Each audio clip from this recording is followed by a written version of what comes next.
We are right in the middle of Breast Cancer Awareness Month, and a key step really is protecting your own health, and that means early detection. It's easy to put things off, but you should never wait too long for your mammogram. Caitlin Francis spoke with the experts at Jefferson Radiology about the simple steps that can save your life. What should be a simple 15-minute test turned into a years-long wait for many women. No, you really should not be putting your mammogram off. It's absolutely true. The data is very strong. The early detection, the sooner we find the cancer and the smaller it is, the better the patient's going to do. So there was data that came out a couple years ago that showed if the cancer is, we use the metric system, but I'll say less than ½ an inch in size, which we could definitely see on a mammogram or even an ultrasound.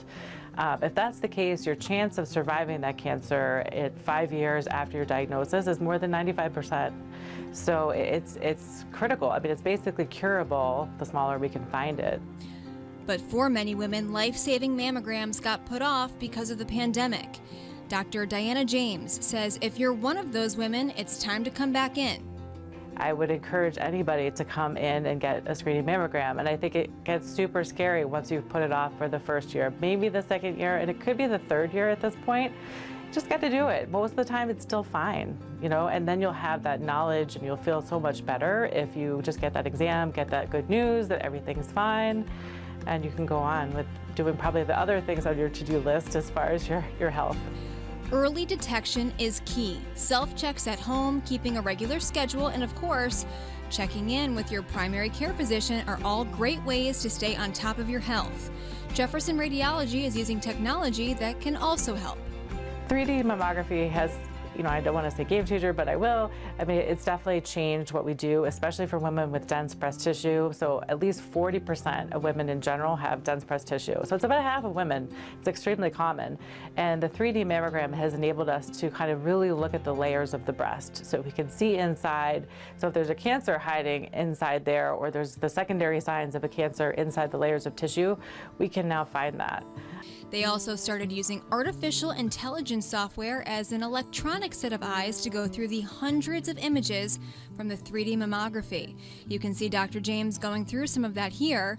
The AI will detect if there's a chance for cancer, and the doctors will confirm by looking through the slabs of images. And unfortunately, you can see where that circle is. We see this white area that's very dense, and unfortunately, that's what breast cancer looks like on a mammogram. The 3D images allows doctors to get results back quicker and also be much more precise. Take a look at this rose. You can see the difference in just how clear the image is from 2D to 3D. One of the signs of breast cancer on the mammogram is something called microcalcifications. And a definition of a microcalcification is something of the size of 0.5 millimeters. Again, the metric system. But you can think of it like fine grains of sand. So it's not something you're going to be able to feel. You can't feel little tiny granules of sand in your breast. But it's something we can actually see on your mammogram. And it could be the earliest sign of DCIS, which is ductal carcinoma in situ, which is the earliest form of breast cancer we can diagnose.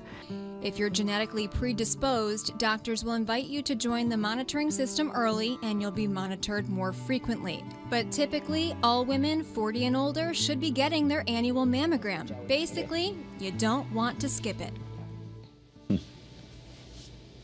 There are 10 Jefferson Radiology locations all across Connecticut, so that's convenient.